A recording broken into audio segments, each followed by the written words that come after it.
Hello, I'm the Nostalgia Critic. I remember it so you don't have to. As you can probably tell by my voice, I'm just getting over an illness. It was either brought on by natural circumstances or the film I saw was so bad it made me physically sick. Either one wouldn't surprise me. So, the doctor says I should be fine though, as long as I get plenty of rest and relaxation.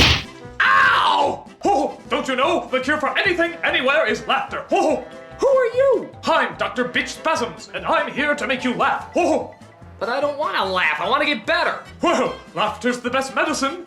No, medicine's the best medicine. Oh, what? You don't trust a doctor who looks like this? No, I don't. Look, a red nose. It's funny. No, it isn't. It's funny. No, it isn't. It's funny. No, it isn't. It's funny. No, it isn't. It's funny. No, it isn't. Ow! Yeah, it's Patch Adams, everybody.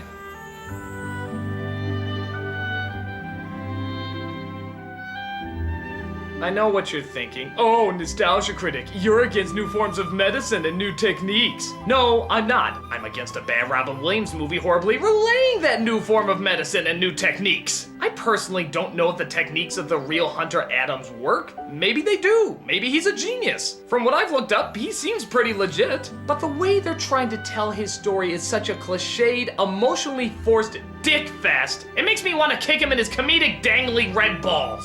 So let's see how much based on a real story can get away with. This is Patch Adams. So how is the raunchy Williams going to make his entrance in this film? Oh wait, is this the actually funny Robin Williams or the shoving inspiration down your throat until you puke Robin Williams? Cue the piano.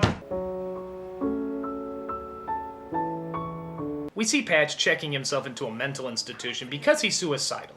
Now, is it me, or would they put the suicidal person in a less threatening, holy shit, I want to shoot myself location than this?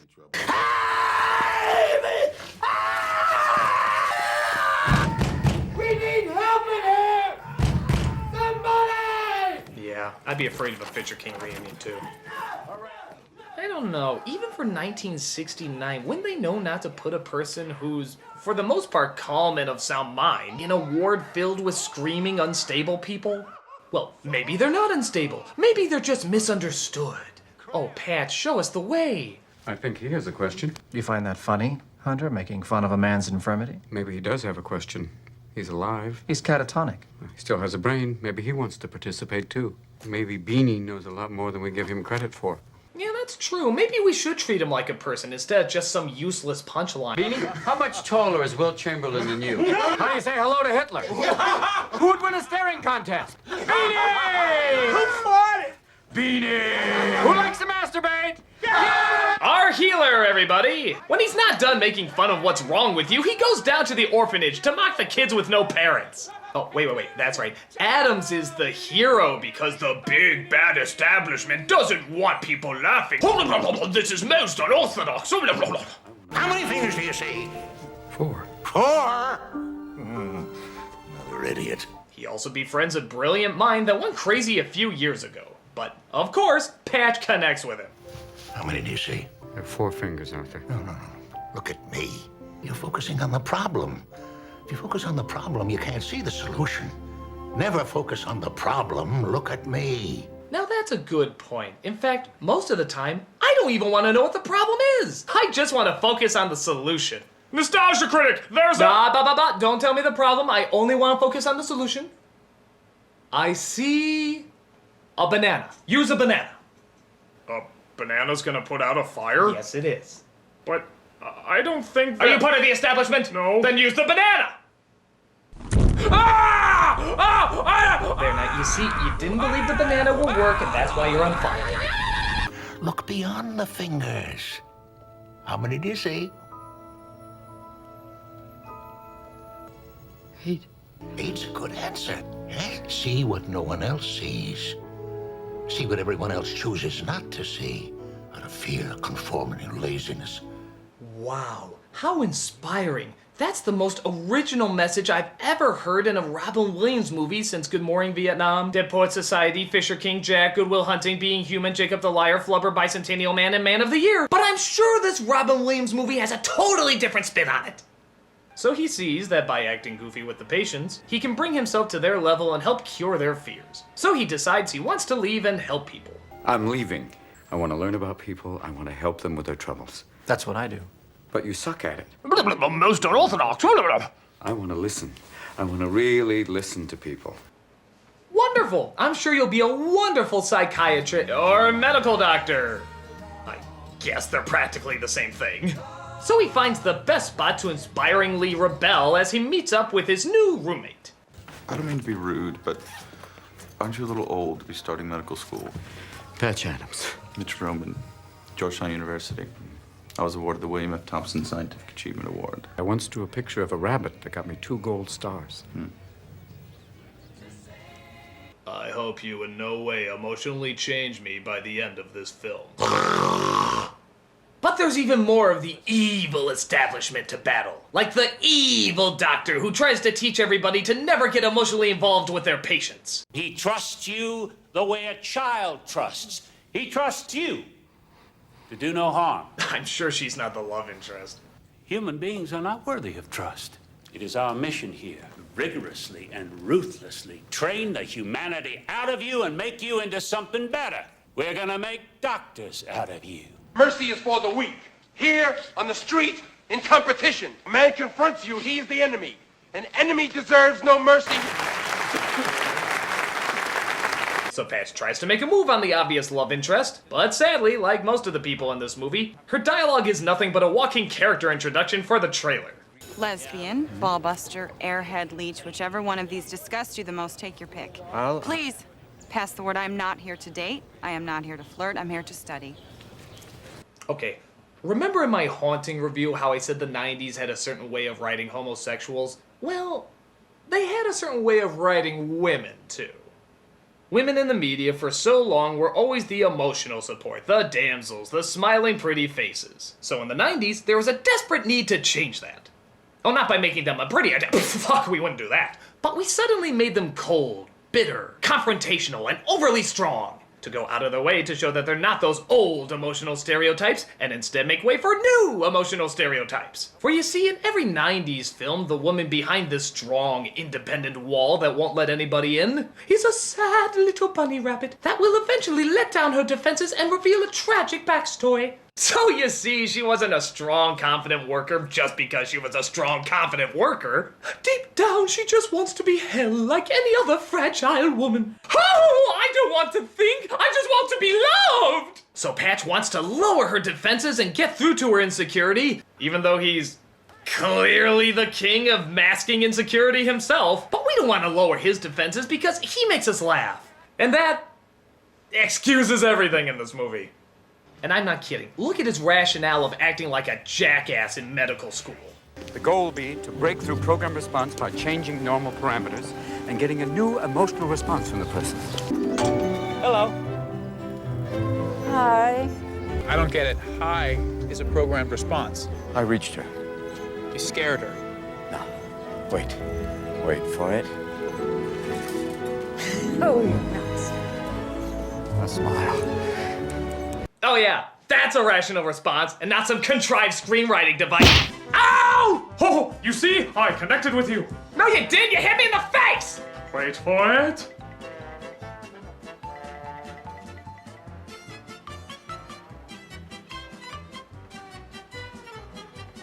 Ow! You know, I'm really regretting writing this character.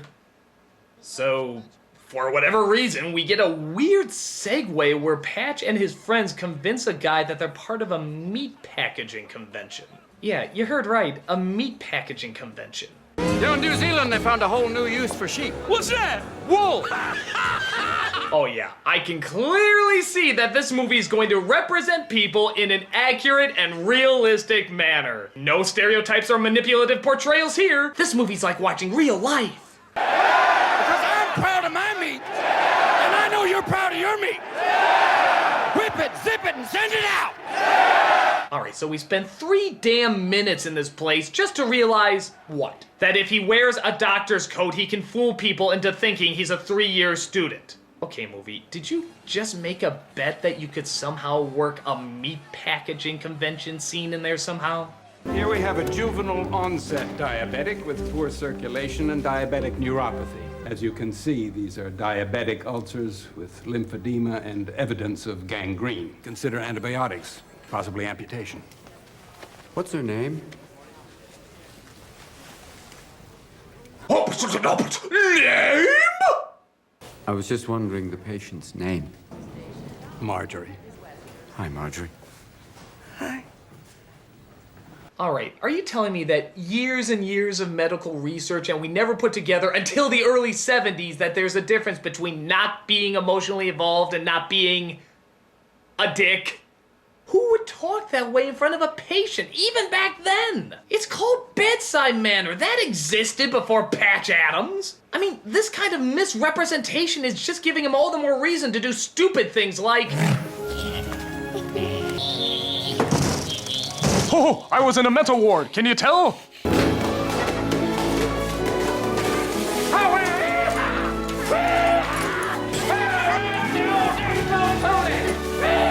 Awesome, wonderful. I mean, that's really, really great work. Be a clown! I mean, you're clearly not doing anything here representing a doctor. Go to hospitals and cheer people up. That's fine. I have no problem. But I'm sorry, if choosing my doctors comes between this... Stabilize the blood sugar. Consider antibiotics, possibly amputation. And this... I'm choosing the amputate guy. I don't trust him with a saw. But the big bad establishment won't let him have any fun. Let's take him to a darkly lit room where shadows are casted on his face. Truth of it is, Hunter, passion doesn't make doctors. I make doctors. But don't you think it would be Our better? way of doing things is a product of centuries of experience. It's my hospital. First, we will heal patients, and then the world. But the doctor's cold-heartedness does not sit well with the charming rebel. 1432, deviation of the tongue. I think we'd learn more if we were working closely with patients. I thought that's why we're here studying, to learn enough to help the patients. Yes, that is right. Adeline, don't waste your breath. Don't you... If he does that again, you can shoot him. Don't you think I see through you? You act like you're above the system when you're really just a nonconformist. You have to get under the fingernails of any authority figure that crosses your path as a way of dealing with some insecurity. That is correct! That is correct! Please hand over the rest of the movie to her. Clearly, she should be the focus. Listen, can we get back to the tongue, please? What if a doctor becomes emotionally involved with a patient? What is wrong with that? Does a doctor explode? No. You know what I'm gonna do? You know, I'm gonna take that scene, I'm gonna put it away, and I'm going to save it for later. Because trust me, that scene is really gonna stab this movie in the ass later. No, it's okay, you'll get your chance. No, don't touch anything out there. No, don't touch that! Ugh. Bad scene, that's a bad scene! So acting kooky to entertain patients is one thing, but fuck it. Patch wants to act like an ass full time! So he goes around to all the students who are not sick and annoys the living shit out of them. Even when they're in the middle of taking a test. Donner, party of 50? Donner! Donner, party over here! You know, if I stab you, will you promise me that you will not only die, but it will hurt? He also sneaks into patients' rooms and surprises them with balloon animals. I sure hope none of them are susceptible to heart attacks.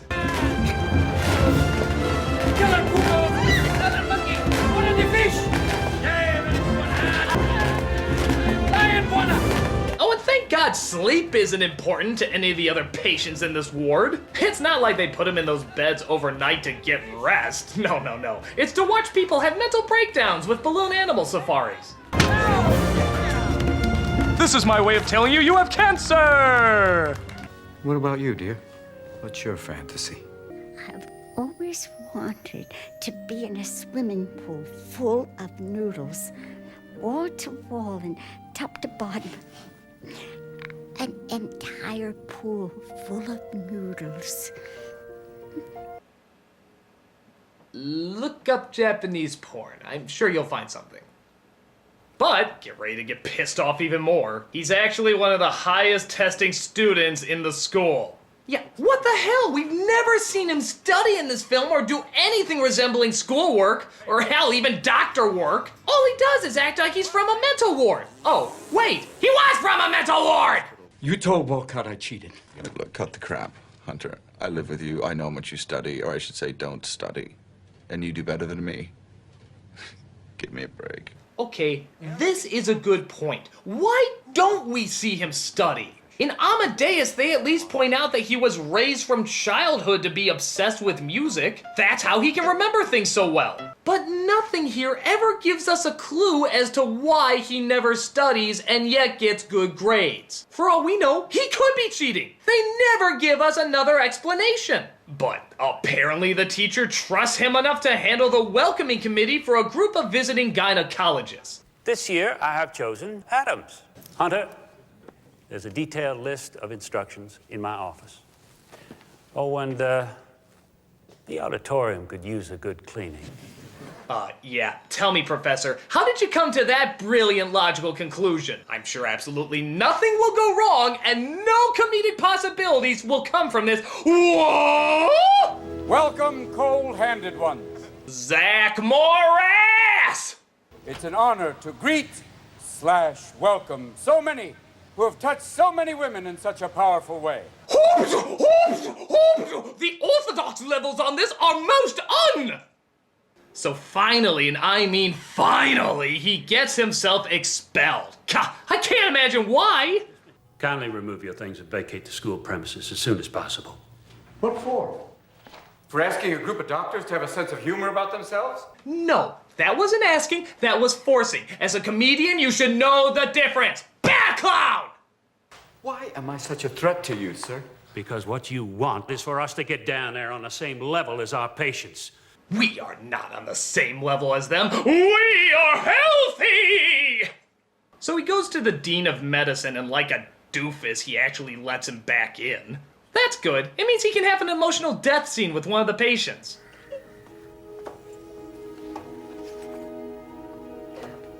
That's right. Out, family. Out, out. You're not allowed in here while your dad's on his deathbed. Only Patch is allowed to have an emotional scene with him. You're so silly for thinking you could do that.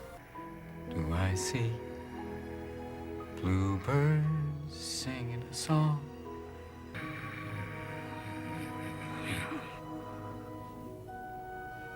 I am so glad the family wasn't there to witness that.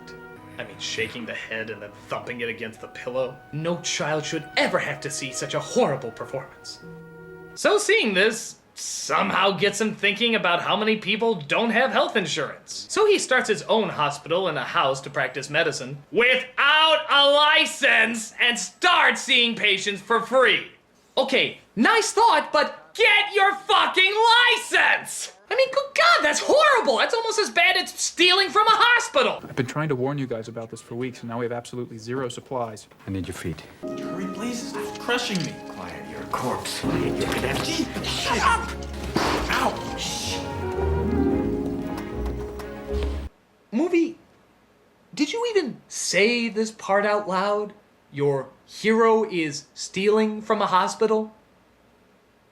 Do you think that would sound good on a movie poster? Patch Adams, he steals from hospitals. I wouldn't see that!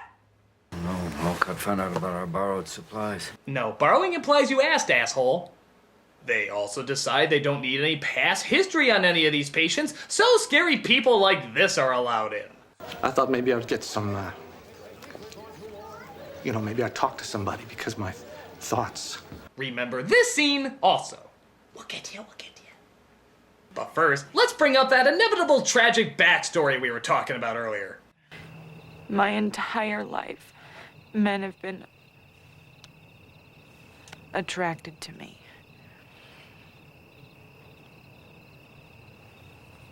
My entire life. Oh. Well, you know what the best cure for that is? A monkey. Laughter's the best medicine! Laughter's the best medicine! Ooh, I was molested! Oh no, he touched me there, doctor! Are you feeling better? Feeling better?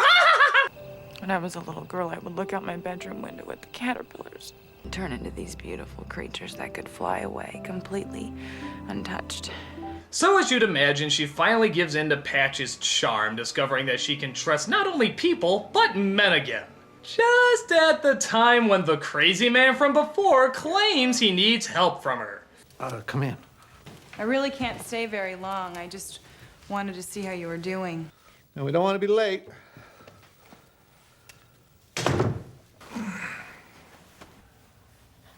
Corinne Fisher was murdered.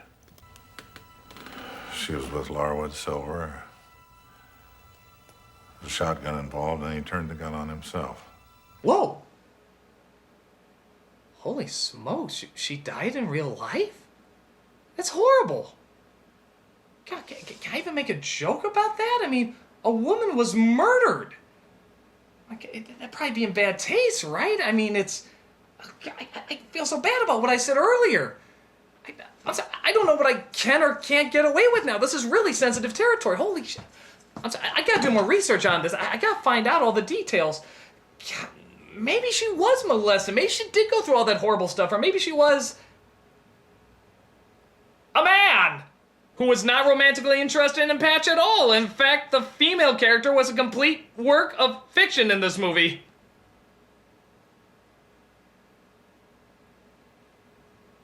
Okay, movie, come here. Come here, movie. Come here. You're getting a whooping, movie. You're getting a whooping, movie. Come here. Come here. Where are you? Where are you? No. Bad movie. It's a bad movie. I'm so ashamed of you. Bad movie.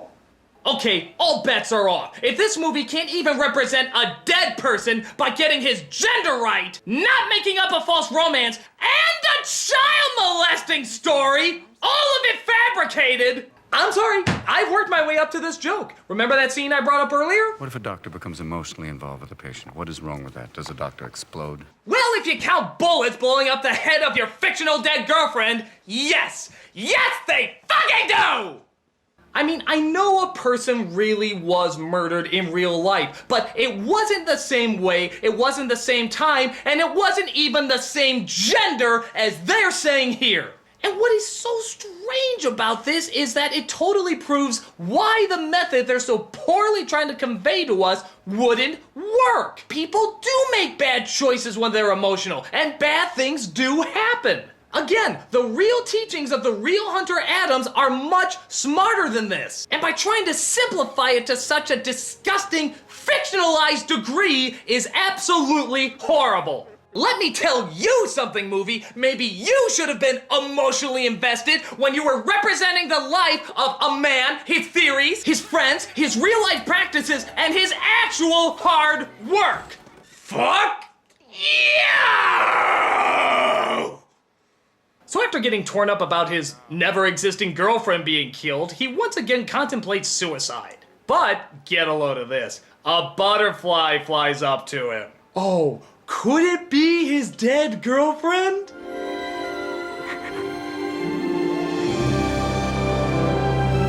Well, I guess it is, seeing how the vomit-inducing happy music is playing louder than a Full House episode. I guess this means he can go back and start working with patients again, including giving that crazy lady her swimming pool full of noodles. This calls for that whimsical Robin Williams yell that can only be played over sappy emotional music.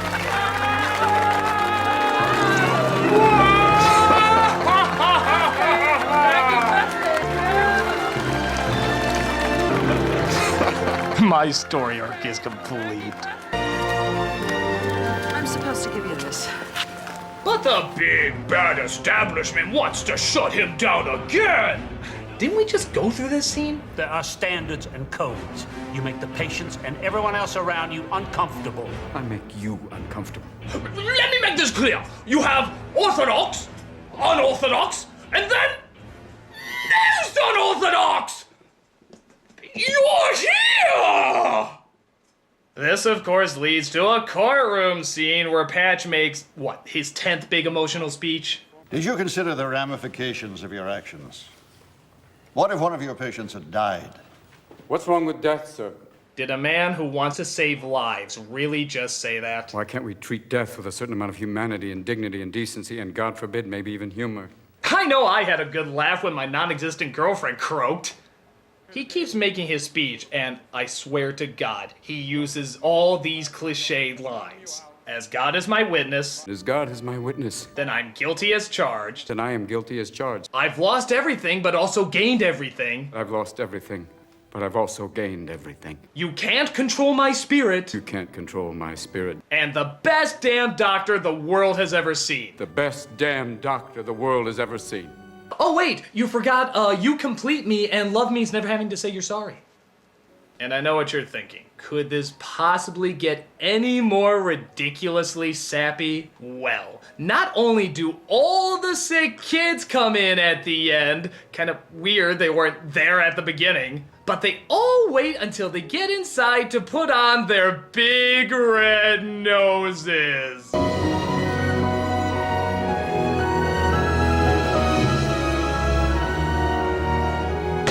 This is all I can do. That's all. I have no words. This is the only representation I can give. Feed on it. Feed on it. Let it fester. Let it sink into your contrived, manipulative anus. We find your methods less than appealing. Your appearance and your demeanor do not reflect what we believe is necessary to earn a patient's trust and respect. Yeah. However, you openly accuse us of adhering to time-honored practices that for years have been the backbone of the entire medical institution. However, yeah. Find no fault in your attempts to improve the quality of life around you, and therefore we find no merit in the decision to block your graduation from medical school. And Dean Walcott, in the future, I think matters like this could best be solved if you yourself would practice a little excessive happiness. Most unorthodox!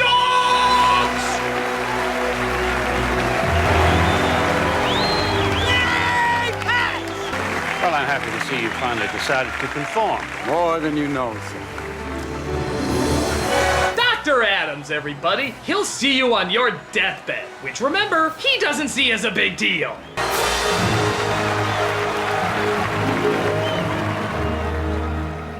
People, this movie is disgusting. If you want to talk about the benefits of emotional interaction with your patients, fine. If you want to talk about new forms of practicing medicine and treating people, fine. But do it as a fucking adult! Not this childish, poorly written, non-factual bullshit! You know what you do? You know what? Don't watch the fictional bad Patch Adams. Watch the real factual Patch Adams. I've looked him up. His work is fascinating, and it goes beyond simply jumping around like a jackass. He's a professional. He takes his patients seriously. He works with each one individually. Every experience is different, and he works hard. And wouldn't you know it, he didn't like this movie very much. He said it portrayed him as just a clown instead of a hard-working doctor who did practice medicine with a license, did not steal from a hospital, and had a male best friend who sadly lost his life and was not just a cheap romantic foil.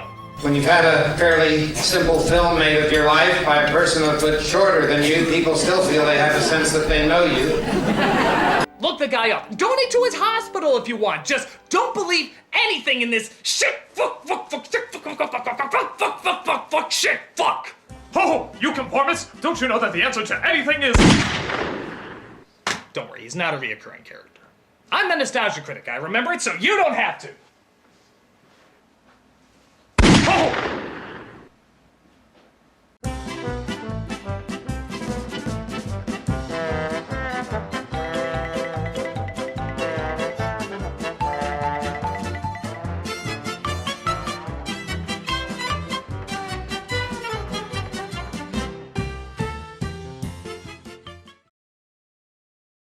What's wrong with death, sir?